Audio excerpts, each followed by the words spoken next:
음악을 같이 했는데 여러분 이 쇼생크 탈출 이 영화 속에 등장하는 모차르트의 피가로의 결혼의 음악이죠.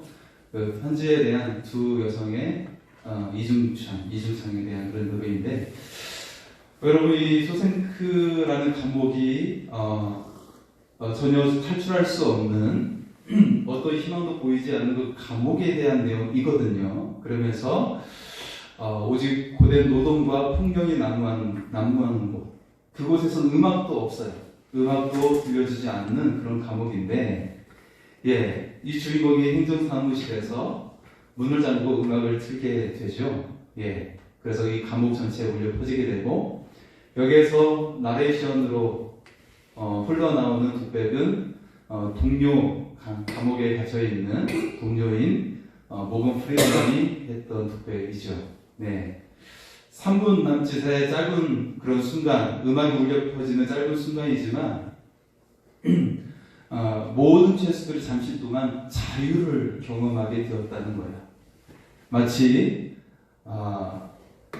새가 갇힌 그 새장에서 풀려나와서 올무에서 풀려나와서 하늘을 날아오르는, 그래서 모든 벽이 허물어진 듯한 그런 느낌을 받게 되었다. 자유를 경험하게 되었다라고 그렇게 독백을 하고 있지요. 다시 말해서 어둠에서 밝은 빛을 경험하게 된 것입니다. 여러분, 밝은 빛의 희망을 버리지 않았던 이 주인공은 결국 나중에 자유를 얻게 됩니다. 저는 청소년들과 청년들에게 수련회를 할 때 이런 질문을 던집니다. 퀘이커 교인들의 질문인데요. 가장 따뜻했던 인생 가운데 가장 따뜻한 적은 언제였습니까? 라는 질문과 그래서 밝은 대화를 나누게 돼요. 가장 따뜻했던 경험. 여러분에게는 가장 따뜻했던 경험은 언제였습니까? 두 번째 질문을 던지는데요. 여러분 인생에서 가장 추웠던 적은 언제였습니까? 라는 질문이에요. 바로 어둠에 대한 대화를 또 나누게 됩니다. 그러면서 그 아팠던 경험을 서로 어루만지고 그러면서 기도회로 인도를 하게 됩니다. 여러분에게도 가장 따뜻했던 그런 경험이 있을 거고요. 다른 말로 인생의 빛이 비추었을 때의 경험을 우리가 나누게 되죠. 또 반대로 여러분에게 가장 추웠던 경험이 있을까요?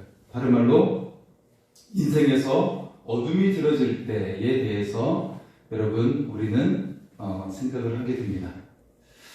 여기에서 저는 여러분에게 질문을 합니다.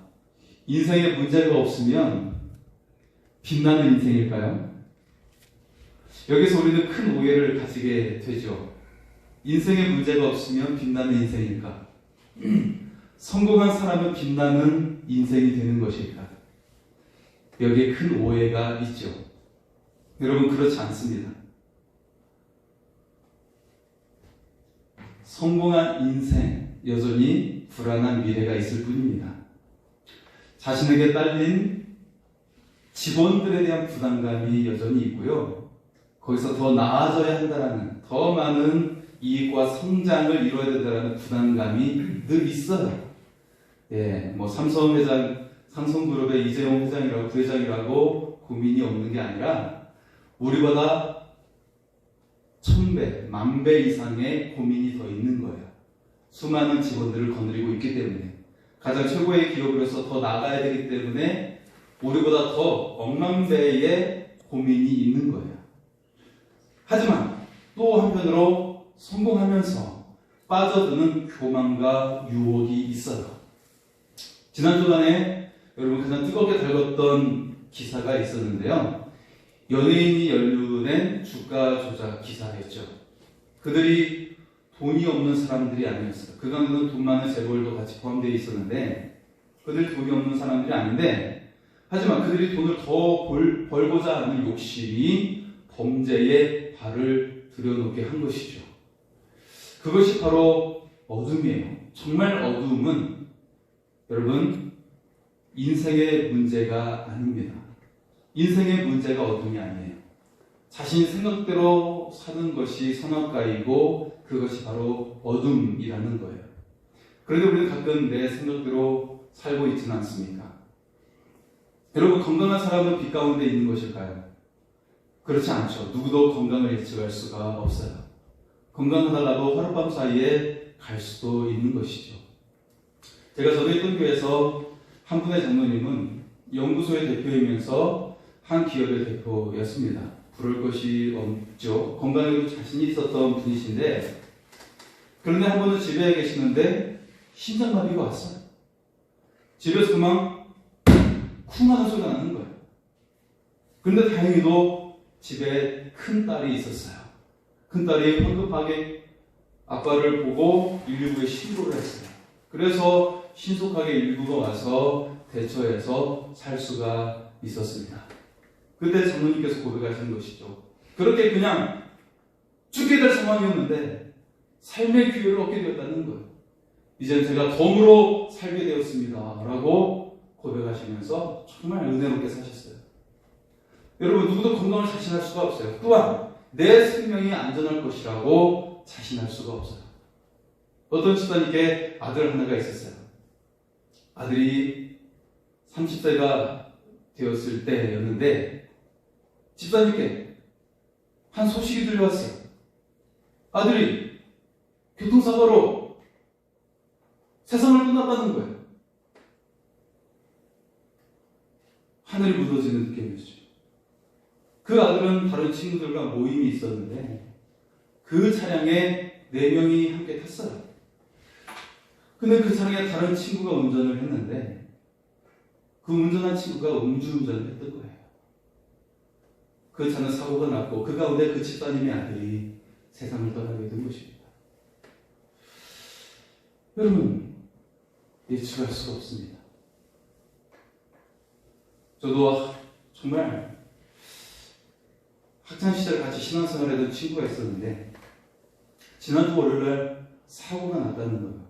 일하는 현장에서. 그래서 그 친구를 위해 같이 열심히 기도했지만 결국 그 사고가 너무 심해서 오늘 새벽에 운명했다는 소식을 전하게 되었습니다. 함께 어린 시절에 신앙생활을 했던 친구가 그렇게 세상을 떠나게 된 것이죠. 여러분, 인생에 문제가 없으면 빛나는 인생일까요? 여기서 우리는 정확하게 해답을 찾으려면 빛이 무엇인가를 알아야 합니다. 우리의 성공이 빛이 아닙니다. 자녀의 성공도 빛이 아니에요. 지금 잘 된다고 마냥 좋아해서는 안 됩니다. 사람들 안에는 빛이 없습니다. 그렇다면 문제가 많은 것은 어둠일까요? 질병으로 고생하는 것은 어둠일까요? 그렇지 않습니다. 많은 경우 그 문제들이 또 그 질병이 오히려 우리를 빛 가운데로 인도할 때가 많습니다. 빛으로 안내하는 길이 될 때가 많이 있습니다. 그렇다면 무엇이 빛일까요? 오늘 말씀은 분명하게 우리에게 그 대답을 알려주고 있습니다. 12절의 말씀을 같이 한번 읽겠습니다. 예수께서 또 말씀하여 이르시되 나는 세상의 빛이니 나를 따르는 자는 어둠에 다니지 아니하고 생명의 빛을 얻으리라. 아멘. 여러분, 사람들의 그 성실함, 사람들의 열심, 거기에 빛이 있는 것이 아니에요. 그것이 때로는 다른 결과로 나올 수가 있을 때가 있어요.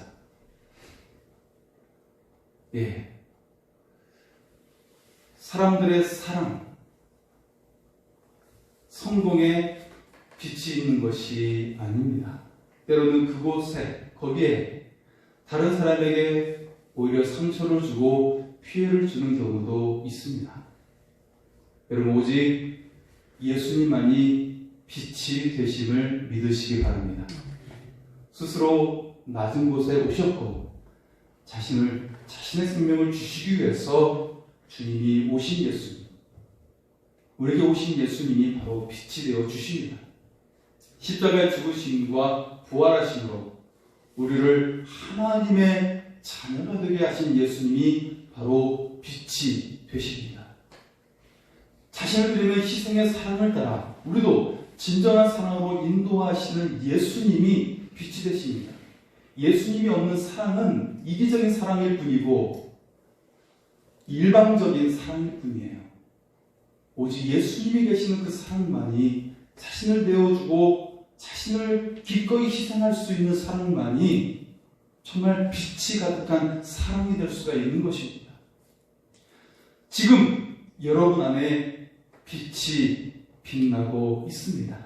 바로 여러분 안에 예수 그리스도가 계시기 때문입니다. 주님의 빛이 임한 사람에게 생명의 역사가 임합니다. 영원한 기쁨과 축복을 누리게 됩니다. 생명의 빛이 역사하는 그런 은혜로운 삶이 되시기를 소원합니다. 아멘. 성 어거스틴은 이런 말을 했어요. 악은 선의 결핍 때문입니다. 다시 말해서 어둠은 빛의 결핍 때문에 일어나는 것이죠. 오늘 우리의 삶에 일어난 부당한 일들은 그 이면에 어둠의 힘이 존재하고 있어요. 빛의 힘이 약해졌기 때문에 악한 일들이 더 드러나게 되는 것이죠. 오늘 예수님도 이 사실을 정확하게 지적을 하고 계십니다. 오늘 본문은 앞뒤 정황을 우리가 알아야 되는데요. 여러분, 요한복음에는 여인에 관련된 다른 복음서와 차별화된 그런 이야기가 많이 등장합니다. 네. 앞에 있는 마태, 마가, 누가에 등장하지 않는 이야기가 등장하는데 그 가운데 특히 여인의 이야기들이 더 등장하고 있어요. 자, 가나안 혼인잔치에서 어머니 마리아의 이야기가 등장하고 있어요. 그리고 사마리아 우물가에서 만난 여인의 이야기가 등장하고 있어요. 또한 값비싼 향유로 예수님의 발을 닦아주는 여인의 이야기가 등장하는데 복음서에는 두 가지의 이야기로 등장하죠. 한 명은 죄 지은 창녀의 이야기, 두 번째는 죽은 나사로의 누이인 마리아의 이야기가 등장해요. 요한복음에서는 나사로의 동생인 마리아가 등장을 하죠. 자, 그리고 음행 중에 잡혀온 여인의 이야기가 요한복음에 등장합니다. 또한 부활하신 예수님을 만난 막달라 마리아의 이야기가 마가복음에서는 두려워서 숨었더라라고 등장하는데 요한복음에서는 그 여인의 모습이 바뀌어요. 막달라 마리아가 대장부가 되어서 제자들에게 담대하게 예수가 살아나셨다, 갈릴리에서 기다리라 라고 전하는 모습으로 등장을 합니다. 자, 앞에 쓰여진 마태, 마가, 누가가 이 사실을 몰라서 기록을 하지 않았을까? 아니죠. 분명히 알았지만 중요하게 생각하지 않았어요. 30년이 지나 쓰여진 요한복음에서 요한이 이 내용을 부각시킨 이유가 무엇일까요? 그것은 첫째, 여성 지도자들이 많이 등장했다는 것이고, 둘째는 사람들을 평등하게 대하신 예수님의 복음이 열매가 되어 나왔음을 드러내고 있는 것입니다. 즉, 예수님이 그 예수님의 빛이 소외된 자들에게 비추어 열매를 맺고 있었음을 드러내고 있는 것입니다. 오늘 말씀은 바로 음행한 여자를 예수님께서 구해 주신 사건, 바로 그 뒤에 나오는 말씀이에요. 여러분, 이 음행한 여자의 사건은 단순한 사건이 아니었어요. 두 가지를 중요한 의미를 살펴볼 수 있는데, 첫째, 유대인들 가운데 돈이 많든지 적든지 음행에 가까이 있었다는 것이고, 둘째는 죄에 대한 처벌이 연약한 자에게만 행해지고 있었다는 거예요. 가늠한 여자가 있었다면 그를 범한 죄 지은 자가 또 다른 자가 있는데 이미 힘 있는 사람은 해하지 아니하고 연약한 자에게 처벌이 가해지고 있었다는 것이죠.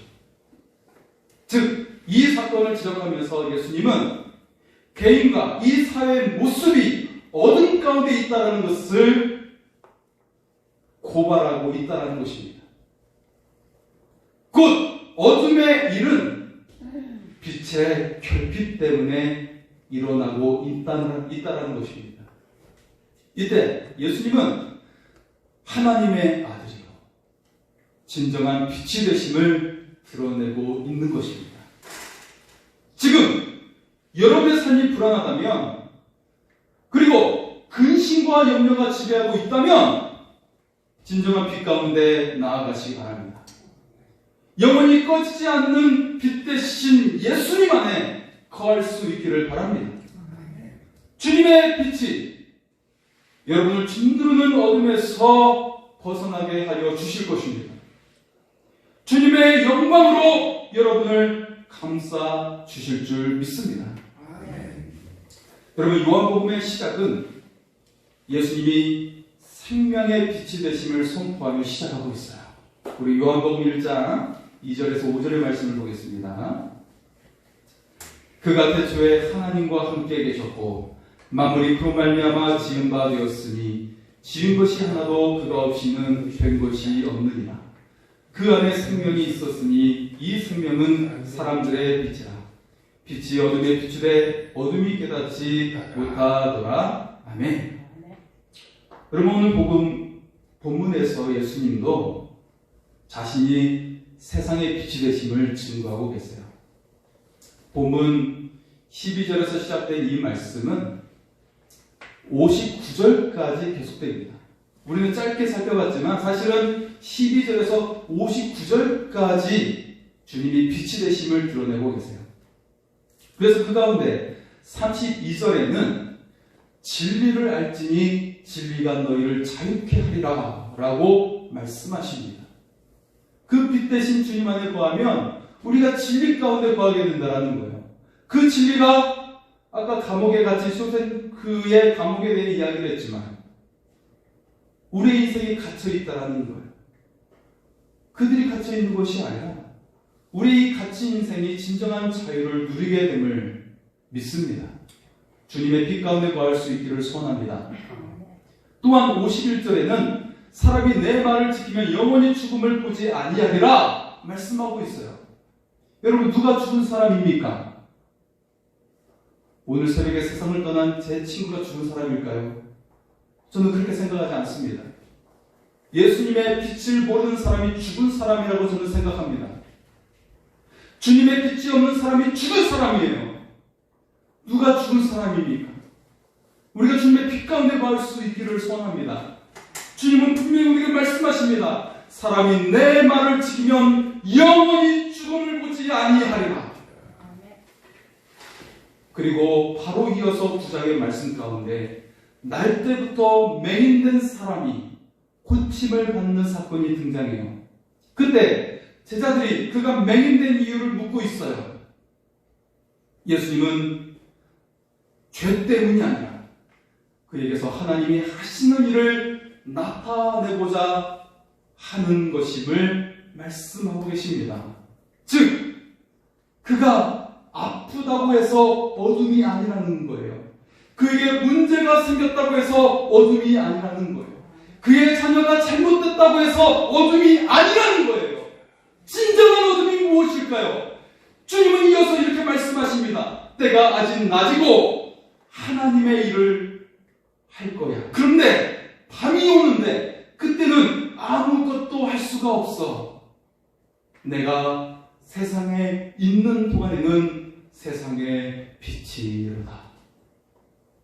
즉, 예수님이 없는 세상이 곧 어둠이라는 말씀이에요. 또한 예수님이 없는 인생이 곧 어둠의 인생이라고 말씀하고 있는 것입니다. 제가 수원에서 부목사로 있을 때입니다. 한 번은 장례가 너무 많아가지고요. 한 주간 동안 3번의 장례식이 같은 장소에서 이루어졌어요. 수원 연화장이라고 하는 곳인데 그것이 굉장히 유명합니다. 굉장히 크고 유명한 곳인데 고 노무현 대통령도 여기서 장례를 치렀습니다. 자, 일주일 내내 수원 연화장에 여러분 왔다 갔다 하게 되었는데 일주일 내내 갔어요. 우리 성도님들의 장례는 너무나도 은혜로웠어요. 하나님의 생명의 약속이 그 가운데 있었고요. 부활의 약속이 있어요. 다시 만나는 소망의 약속이 있어요. 말씀과 찬양으로 천국이 우리 속에 오게 되었어요. 그리고 마지막 장례 예식에서 고인을 화장하게 되죠. 그런데 이 화장하는 곳에 가면 예수 믿는 사람과 믿지 않는 사람이 확연하게 차이가 납니다. 예수 믿는 우리 성도님의 장례는 천국의 소망으로 가득해요. 유가족 뜻 가운데 흐느끼는 사람도 간혹 계시지만 천국에서 만난 날을 소망하게 되는 거예요. 그 가운데서는 천국의 빛이 가득합니다. 그런데 그 옆에 방에 예수 믿지 않는 장례식, 피통과 울부짖음으로 가득한 거예요. 인생이 마치 비참한 것처럼 느껴질 정도로 고통스러운 울부짖음으로 가득한 거예요. 사랑하는 성도 여러분, 생명의 빛 대신 예수님을 믿으시기 바랍니다. 그 주님이 여러분과 함께 하심을 믿으시기 바랍니다. 더 이상 어둠이 없습니다. 영원한 생명과 분명한 약속이 있을 뿐입니다. 생명의 주권자 되신 예수님께서 여러분과 함께 하심을 믿으시기 바랍니다. 예수님은 세상의 빛으로 이 세상에 오셨습니다. 생명의 빛이십니다. 놀라운 것은 빛을 받는 제자들에게 이렇게 말씀하셨습니다. 우리 마태복음 5장 14절의 말씀을 보겠습니다. 너희는 세상의 빛이라. 산 위에 있는 동네가 숨겨지지 못할 것이요. 너희는 세상의 빛이라는 것입니다. 여기서 우리가 생각해 볼 것이 있습니다. 그것은 바로 태양과 달의 차이이시오. 여러분, 태양은 빛의 근원이 되어서 스스로 빛을 낸다면 달은 빛의 반사체가 되는 것이죠. 태양의 빛을 받아 그것을 반사하게 되는 것이죠. 여러분, 달은 여전히 빛을 받고 있지만 그 달이 우리 지구에 의해서 그 태양빛이 가려지거나 혹은 그 달에 비치는 빛이 우리가 다른 측면에서 볼 때 그 절반만 보일 때가 있고 혹은 약간 희미하게 초승달만 되어서 보여질 때가 있어요. 그렇죠? 자, 여러분, 어두운 밤에는 달빛만으로도 보름달로 떠오를 때는 굉장히 환하게 비춰지게 됩니다. 그 밤하늘이 달빛만으로도 환하게 비춰질 때가 있어요. 하지만 실상은 그 자체의 빛이 아니라 태양의 빛을 반사하고 있는 것이죠. 여러분, 이와 같이 그리스도인에게 있는 빛은 나의 빛이 아니지요. 오직 예수 그리스도의 빛을 받아 그 빛을 반사한다는 뜻입니다. 그러므로 여기서 우리에게 중요한 것은 태양과 같은 예수님의 빛을 얼마나 받고 있느냐가 중요한 것입니다. 이와 같은 모습을 구약 성경에서 한 인물을 통해 발견할 수가 있는데요. 바로 모세입니다. 모세는 시내산에 40일 동안 하나님과 함께 있으면서 십계명의 말씀을 가지고 내려오게 되죠. 이때 모세의 얼굴에 광채가 나서 사람들이 쳐다볼 수 없을 정도가 되었어요. 결국 그의 얼굴에 수건으로 가리고 사람을 만나야 했죠. 여러분, 우리가 빛을 발하기 위해서는 예수님과 깊은 사귐을 계속해야 한다는 것입니다. 그 주님을 계속 만나는 거예요. 주님을 항상 사랑하는 것입니다. 말씀과 기도로 동행하는 것이에요. 지속적으로 주님이 나와 함께 하심을 믿으며 주장하는 것입니다. 주님이 내 안에 계심을 지속적으로 고백하는 거예요. 그 주님의 빛이 나를 통해 빛나고 있음을 믿으며 나아가는 것입니다. 그러면 여러분, 어둠이 여러분을 건드릴 수가 없습니다. 어둠이 여러분을 고통스럽게 하지 않습니다. 우리가 그 빛 가운데 주님과 함께 동행하면 어느 순간 주님을 닮은 인격자가 되어지는 것입니다. 가정이나 직장, 그 어디에서든 나를 통해 예수의 향기가 나고 예수의 빛이 빛나게 될 줄 믿습니다. 마태복음 5장 16절은 이렇게 말씀하고 있습니다. 한번 볼까요? 같이 읽겠습니다. 이같이 너희 빛이 사람 앞에 비치게 하여 그대로 너희 착한 행실을 보고 하늘에 계신 너희 아버지께 영광을 돌리게 하라. 아멘. 여러분, 성도가 바라는 빛은 어떻게 나타나게 될까요? 바로 착한 행실로 나타나게 됩니다. 그렇다면 착한 행실은 무엇일까요? 내가 어려운 사람을 돕고 선한 일을 하는 것일까요? 이 착한 행실은 곧 하나님의 말씀에 순종하는 삶을 말하고 있는 것입니다. 우리가 하나님의 말씀에 순종하면 내 인격 속에 그리고 내 삶 속에 드러나게 됩니다. 여전히 자신이 부족한 것을 알고 있어요. 그러나 점점 나쁜 생각과 습관이 사라지게 됩니다. 더욱 주님을 사랑하게 되고요. 그리고 남을 돕고 선한 일로 살아가는 그런 빛을 발하는 존재로 살아가게 되는 것입니다. 가정에서, 세상에서 불평하고 악만 쓰는 사람이 이제는 감사와 찬양하는 사람으로 바뀌어지게 됩니다. 내 힘으로 할 수 없었던 일들이 할 수 있게 되고요. 그리고 미워했던 사람도 긍휼히 여기게 돼요. 하나님의 시선으로 그를 보게 돼요. 그러면서 내 마음속에 있었던 불안과 짜증스러운 마음이 없어지고 그를 사랑스럽게 혹은 불쌍한 마음으로 볼 수 있게 되는 것입니다. 그래서 가정과 세상에서 놀라운 역사가 일어나기 시작하게 됩니다.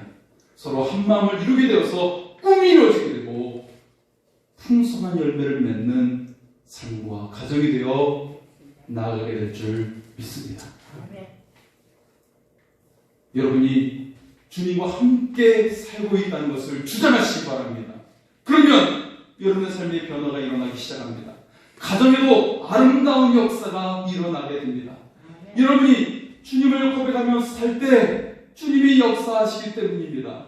그래서 여러분의 삶과 가정에 아름다운 일들이 일어나게 됩니다. 이 세상에 악한 세력이 역사하지 않도록 여러분 안에 계신 주님의 빛을 드러내시기 바랍니다. 그러면 세상이 빛 가운데 거하게 됩니다. 세상의 문제를 지적한다고 세상은 바뀌지 않아요. 문제도 없어지지 않아요. 오직 우리 안에 계신 주님을 고백하며 살아야 합니다. 그럴 때 생명의 빛 되신 예수님의 역사가 세상을 변화시킬 줄 믿습니다. 앞에서 차 사고로 30세 아들을 떠나보낸 집사님 이야기를 했죠. 그분이 남자 집사님이신데 그 집사님처럼 아주도 정말 잘생겼어요. 그런데 그렇게 먼저 세상을 떠나게 되었지요. 그 집사님의 아들의 장례 예배를 인도를 했습니다.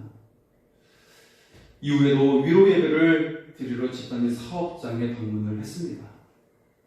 그런데 저는 그때 확실히 보았습니다. 아들을 잃은 집사님께서 예배 가운데 소망의 빛이 가득함을 보게 되었어요. 그리고 먼저 가는 아들의 그 삶을 위해서 다른 성도들에게 그리고 다른 사람들에게 좋은 아빠의 모습으로 살겠다는 결단을 하셨습니다. 자신을 잃은 슬픔이 없어지지 않지만 오히려 더 사랑하고 섬기며 살겠다라고 생명의 빛으로 살게 된 것입니다. 생명의 빛 대신 예수님이 함께 하실 때 마음의 아픔과 슬픔이 위로를 얻게 될 줄 믿습니다. 그리고 삶의 참된 평강을 누리고 새로운 꿈과 비전을 가지고 살게 될 줄 믿습니다. 사랑하는 여러분, 우리가 믿는 예수님은 세상의 빛으로 오셨습니다. 주님의 빛으로 우리가 영원한 생명을 얻었습니다. 주님의 빛으로 우리에게 있는 모든 어둠을 몰아낼 수 있습니다. 그러므로 여러분, 예수님이 빛이 되심을 늘 기억하시며 살아가시기 바랍니다. 주님을 믿는 우리를 세상의 빛이 되었다고 말씀하십니다. 왜 세상의 빛으로 살아가야 합니까? 세상이 어둡기 때문이죠. 많은 사람들이 어둠 가운데 절망하기 때문입니다. 어둡다고 불평할 것이 아니라 여러분이 그곳에서 빛이 되어야 하는 것입니다. 예수 그리스도의 빛을 바라는 성도가 되시기 바랍니다. 어두워진 이 세상이 복음의 빛, 생명의 빛을 전해주어야 합니다. 나를 통해서 주님의 빛을 증거해서 어둠을 몰아내어야 하는 것입니다. 내 가정 안에, 우리 가정 안에도 어둠이 있습니다. 먼저 내 가정 안에 있는 어둠을 몰아내시기 바랍니다. 예수님은 세상의 빛이 되십니다. 우리에게 세상을 향해 빛의 사명을 주셨습니다. 우리 한 사람 한 사람의 빛을 비추어 나아갈 수 있기를 소원합니다. 그래서 세상이 예수님의 생명의 빛으로 밝아지는 영광이 임하는 그런 주님의 역사가 일어날 수 있기를 소원합니다. 이 시간 우리 살아계신 주님을 같이 찬양하며 나아가겠습니다.